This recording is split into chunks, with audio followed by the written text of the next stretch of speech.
Is it appropriate to consider the continuous traditions of a people as cultural retention? Culture is much more than what we define.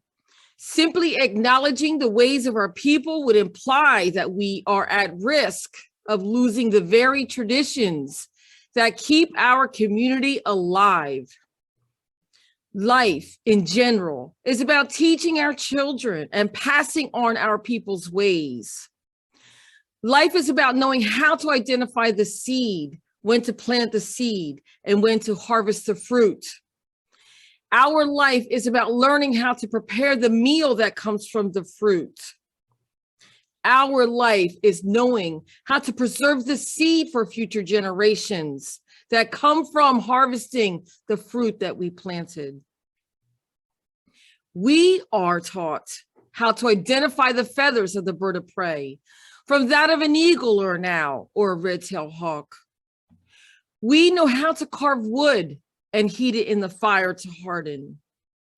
We are taught how to build a fire so the fire lasts through the night to keep us warm. We teach our children that sinew is the fiber substance on the back of the hide and how important it is to tie clothing and tools. We know how to twine rope from the fibers from trees.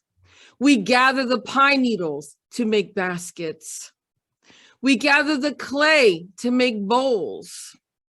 We are taught, then we teach our children that every part of the animal is used, from the horns, the brains, and the toes.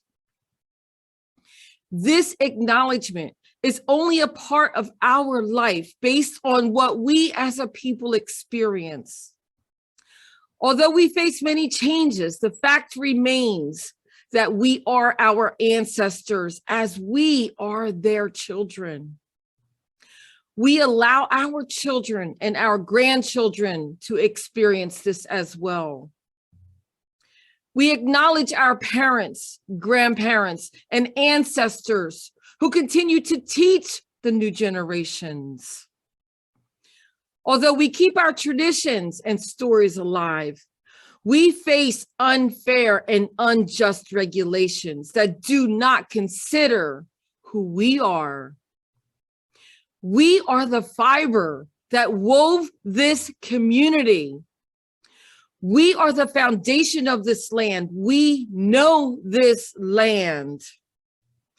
We recognize that little by little, a piece of our tradition is slowly unraveling with each pinhole created by new rules set upon us by the greed of others. With acknowledgments like this, we hope that our children will be able to have influence. With acknowledgments like this, we know that their voices will be heard one day, and roads will be paved that lead to justice travels and reparations. I am the last generation to have the experience of being invisible. We are counting on the new generations to keep the traditions alive and be able to make a change. Acknowledgement is about our children being able to hunt and gather food, and it allows our children to cook the hunted and gathered food. Acknowledgement keeps the traditions alive for our children, about holding the talking feather when speaking in the presence of adults, and how to sit and listen to the stories of elders before them, so they can learn about the ways of our people, so we can recognize why we do what we do. Acknowledgement is not about building bylaws and rules that create censorship of opinions that are not wanted by the rulers of colonization from within. Acknowledgement is teaching the children how to sew leather, how to make moccasins for their feet, to make the regalia to wear so they can celebrate their culture. Acknowledgement teaches the children what to do when there's a naming ceremony, a big house ceremony, or a man or woman's rite of passage. Acknowledgement is learning about the gourd, the seed of the gourd, how to process the gourd, and how gourds have been with us for millions of years.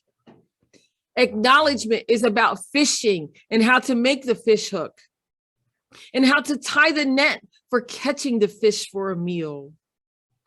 Acknowledgement is preserving our land and planting the seed, not just the seed of the fruits that we harvest, but the seed of what we teach our young people so they continue to produce and grow and survive in this world.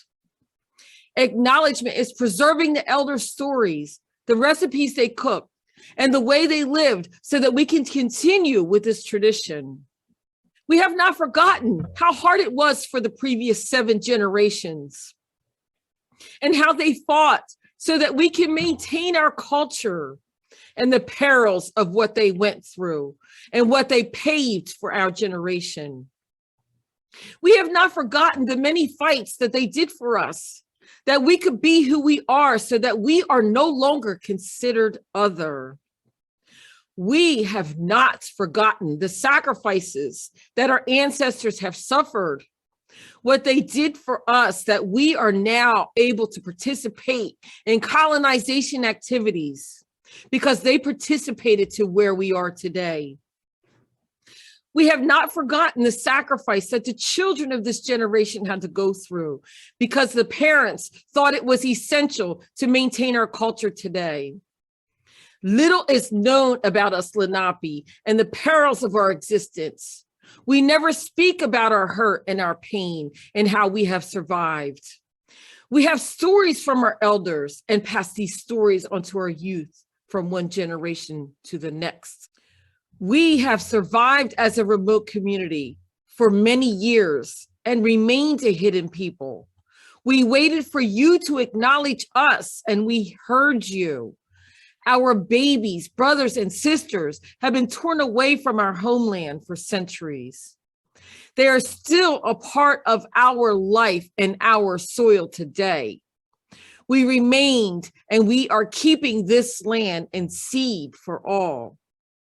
We celebrate our traditions and our bones of our ancestors. We protect the animals and the fish. We are still here and our babies are still being born. They tried to erase us from history, yet history preserved us through antiquity. You have recorded our tribal presence, not just ancient communities, but our bones that are buried in this land. This land acknowledgement is the momentum of change. This acknowledgement honors our people, the indigenous, especially the Nanticoke Lenni-Lenape, nearly 500 years later. I acknowledge no name or title, but your ways have named me Tyrese Gould Jacinto. Yet I am known as Walatai or Bright Flower. You say I am from Bridgeton, yet I was born in Cohantic, a place where we cross the river. You say that I live in New Jersey, yet I dwell in Nanticoke, a place by the sea. You call me she or her, and yet I am known as Kilshi Mungingan, one with the Creator. You call me Indian, and yet I am only known as Lenape, original people. We have survived the winters by planting the seeds, nurturing the land and plants, and harvesting the fruitfulness of our labor. This acknowledgement represents our harvest of many years, our citizenship, and our religion, and it pays tribute to us as a people. Thank you for this opportunity to acknowledge my people, the Nanticoke Lenni-Lenape Nation of Turtle Island.